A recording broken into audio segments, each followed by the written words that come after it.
تو 3 طلاق کا کہہ رہے تھے کہ میڈیا کافی 3 طلاق اچھال رہی ہے، اور اس کا کیا جواب ہے؟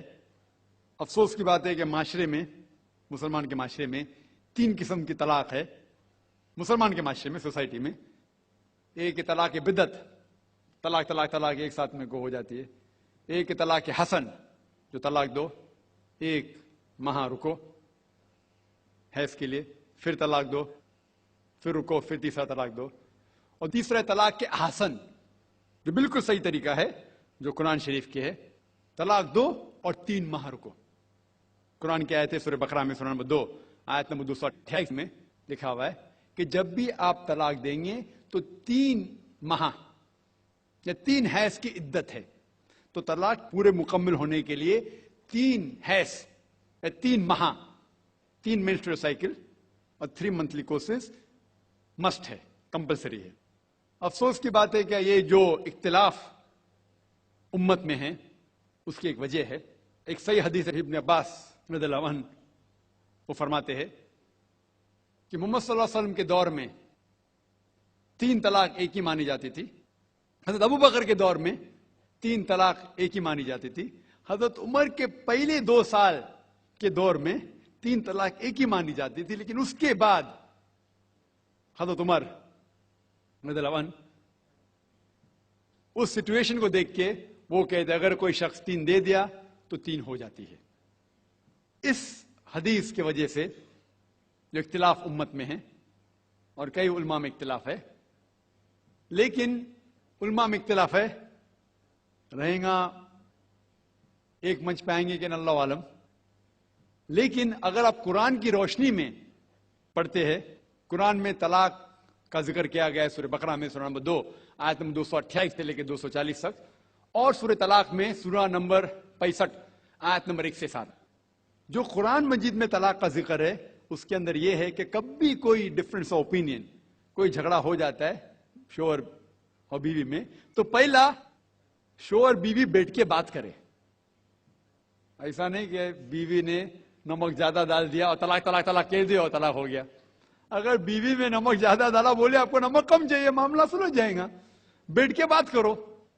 پھر بھی بات نہ بنے تو اللہ تعالیٰ فرماتا ہے سورہ نساء میں، سورہ نمبر 4 آیت نمبر 35 میں کہ آپ کے درمیان ایک حکم رکھو، ایک آربیٹر بیوی کی طرف سے، ایک آربیٹر شوہر کی طرف سے۔ مطلب آربیٹر، حکم کہتے ہیں آربیٹر کو، حکم رکھو بیوی کی طرف سے اور شوہر کی طرف سے، اور معاملہ کو سلجھا لو۔ پھر بھی اگر بات نہیں مانے تو آپ پھر طلاق دے سکتے ہیں۔ تو طلاق دیتے ہیں تو کئی اس کے کرائٹیریاز ہے کہ حیض کے وقت طلاق مت دو، جب آپ غصے میں طلاق مت دو، شراب کی حالت میں طلاق مت دو۔ اس کے بعد جب طلاق دیا جاتا ہے تو 3 ماہ رکنا چاہیے۔ طلاق کے احسن ہے، جو بالکل صحیح طریقہ ہے۔ طلاق دو اور 3 ماہ رکو، اور 3 ماہ کے اندر اگر آپ رجوع کرنا چاہتے ہیں اپنے بیوی سے تو رجوع ہو سکتے، الحمدللہ۔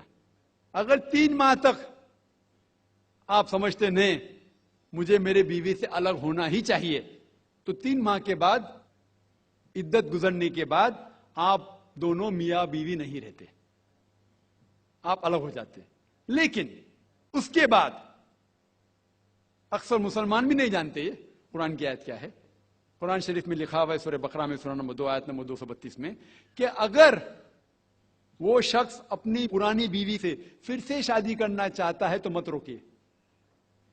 تو اگر طلاق ہو چکا ہے صحیح طریقے سے، طلاق کے احسن کے طریقے سے، اور 3 ماہ ہو گئے، عدت گزر گئی، 6 مہینے بعد اگر لگا بھائی جو میں نے کیا غلط کیا، میں پھر سے شادی کرنا چاہتا ہوں، تو وہ آدمی اپنی پرانی بیوی سے پھر سے نکاح کر سکتا ہے، لیکن نیا نکاح نیا مہر، نیا نکاح نیا مہر، جو کئی مسلمان نہیں جانتے۔ افسوس کی بات ہے کہ ہم مسلمان قرآن کو ترجمے کے ساتھ پڑھے ہی نہیں، صحیح حدیث کو ترجمے کے ساتھ پڑھے ہی نہیں۔ اگر ہم قرآن شریف کو صحیح طریقے سے پڑھیں گے اور صحیح حدیث پہ عمل کریں گے تو یہ جو غلط فہمیاں ہیں دور ہوئیں گی۔ اور پھر سے اگر شادی ہوئی، پھر سے آپ ساتھ میں رہ سکتے، پھر سے پرابلم ہوا تو پھر طلاق دو، پھر 3 ماہ رکو، پھر سے الگ ہو جاؤ، پھر سے آپ چاہتے پھر سے شادی کر سکتے۔ 3 بار